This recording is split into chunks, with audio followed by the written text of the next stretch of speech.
Allez, aujourd'hui, on va parler de virginité et on va parler de mari. Il y a les révélations, on va dire, qui m'arrivent quand je prends ma douche. Ça doit être l'eau qui est conducteur d'énergie et les choses qui passent mieux. Ça aussi, là, en l'occurrence, pour cette vidéo, il y a eu un déclencheur.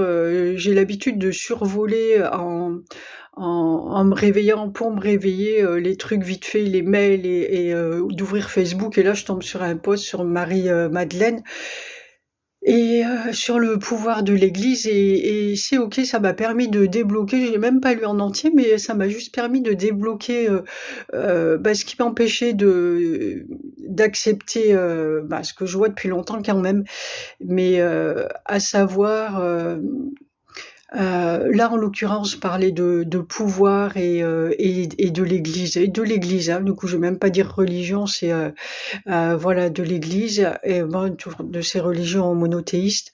Et parce que moi, en fait, le pouvoir que les uns prennent sur les autres, les problèmes entre les femmes et les hommes, tout ça, moi personnellement, ça me touche pas. Enfin, ça, je le regarde, je me sens pas concernée. Je me suis jamais sentie concernée. Et donc, du coup, j'ai l'impression, oui, c'est même encore plus que ça. Je veux dire, j'ai l'impression que les autres ne sont pas autant touchés que ce qu'ils le sont et pris dans ces méandres-là, mais c'est faux.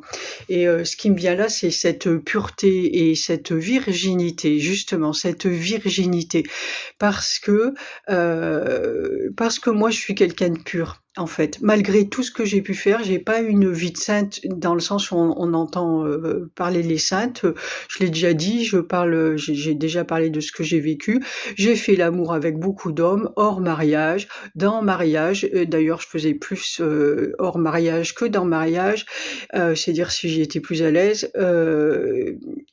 Même si j'ai rien contre le mariage, attention. Je vais dire je rigole, mais les mots, c'est pas, ils viennent pas que de moi. Donc en fait, après, je vois là où allait la plaisanterie, parce que euh, tout est, euh, tout est souhaité et posé à l'insu de notre petite conscience là. Et, et donc, ça n'a jamais entaché la pureté de mon être, en fait. Je suis pas quelqu'un de mauvais, je n'ai jamais fait des choses avec des salement. Et les seules fois, les rares fois où peut-être une fois où ça a été sale, on va dire, peut-être deux. C'était même pas dans mon esprit à moi, c'était dans l'esprit à l'autre. Mon seul problème, c'était ma naïveté là pour le coup.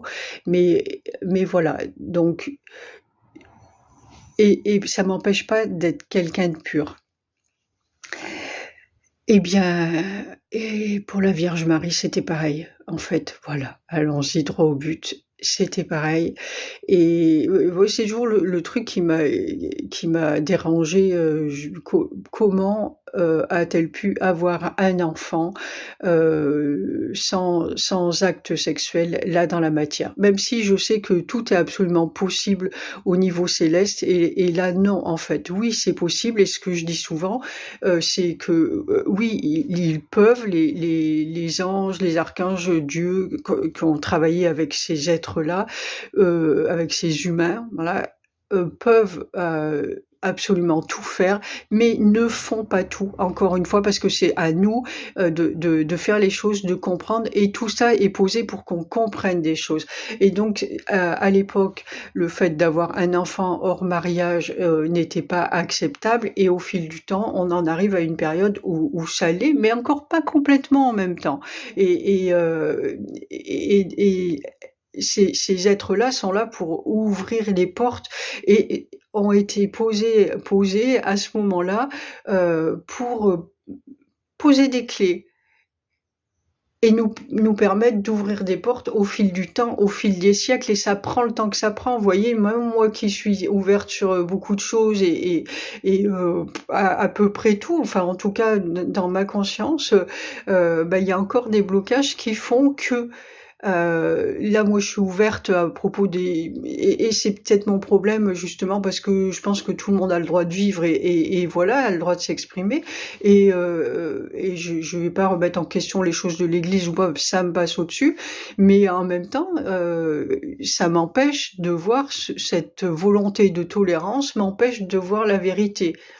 En tout cas m'empêcher, peut-être ça m'empêche encore sur d'autres trucs, mais je crois que c'est largement en train de s'ouvrir là et du coup, eh bien voilà, du coup, je vais pas à fond dans la vérité, puisque je veux pas la voir.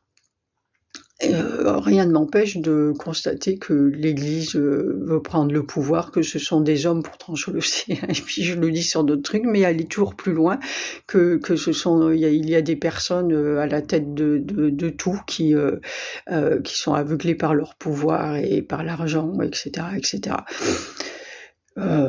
Enfin et cetera, pas grand-chose d'autre en vérité. Et le sexe aussi, tiens. Ouais, bah oui, puisqu'ils ont pas le droit.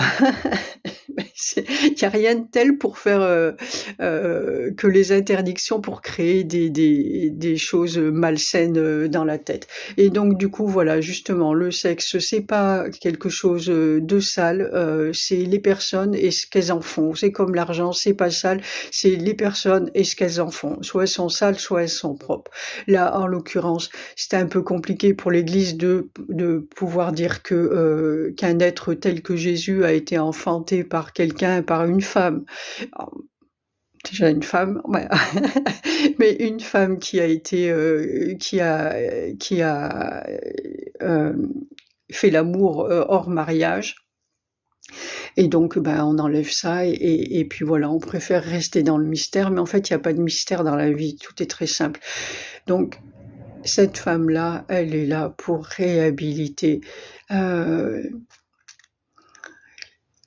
bien au-delà de la condition de la femme, la liberté de l'être humain, et de tout ce qui est dans sa totalité. Du moment où les choses sont faites avec le cœur, avec amour, avec un véritable choix, une véritable conscience de ce qu'on fait. On revient là aussi à la conscience, avec une véritable conscience de ce qu'on fait et tout va bien là, à ce moment-là. Bah, là aussi, c'est tout. C'est bon. Parfait. Vous pouvez réfléchir, à ça et voir si ça vous au-delà des peurs, hein, allez vraiment lâcher les peurs parce que c'est difficile d'exprimer des choses comme ça. Oh, je pense qu'il y a plein de gens qui les expriment. Je me rappelle que ma maman qui est pas du tout, qui déteste tout ce qui est religion et cetera et enfin tout, en fait, elle rejette tout en bloc du coup parce qu'elle a peur de se faire embarquer là, pour le coup, mais qu'elle tou que je la revois en train de rigoler, par rapport à la virginité, de Marie. Moi, c'est pareil, je me rappelle de ça, après on n'a jamais parlé de ça, c'est bien dommage d'ailleurs, mais voilà. La Vierge était vierge dans son cœur mais pas dans son corps. Et Marie-Madeleine faisait l'amour avec Jésus et tout va très bien, c'est dans l'ordre des choses, au moins ils étaient heureux, c'est parfait. D'ailleurs à propos, de Marie-Madeleine et de Jésus, je vais vous rajouter ma petite anecdote où, quand je lisais le livre de Jéshua, de Daniel Meroy, heu à un moment, enfin pas à un moment, tout le long, on voit que Marie-Madeleine, appelle Jésus, ou Jéshua, Rabinou, tout le temps. Rabinou, Rabinou et en fait, à un moment, Michael qui adore rigoler, qui me dit et c'est resté, hein, parce que je l'appelle encore comme ça, qui me dit: «Oh bah, je veux bien que tu m'appelles Michaelou» et voilà et on a rigolé tous ensemble, en fait, hein, parce qu'ils étaient là aussi, Jésus, Jéshua et Marie-Madeleine et c'était très chouette et voilà et c'est resté parce que j'appelle encore, Michael, Michaelou, entre autres. Voilà. Allez, je vous souhaite, des bonnes méditations avec tout ça et je vous dis à bientôt. Ciao, ciao.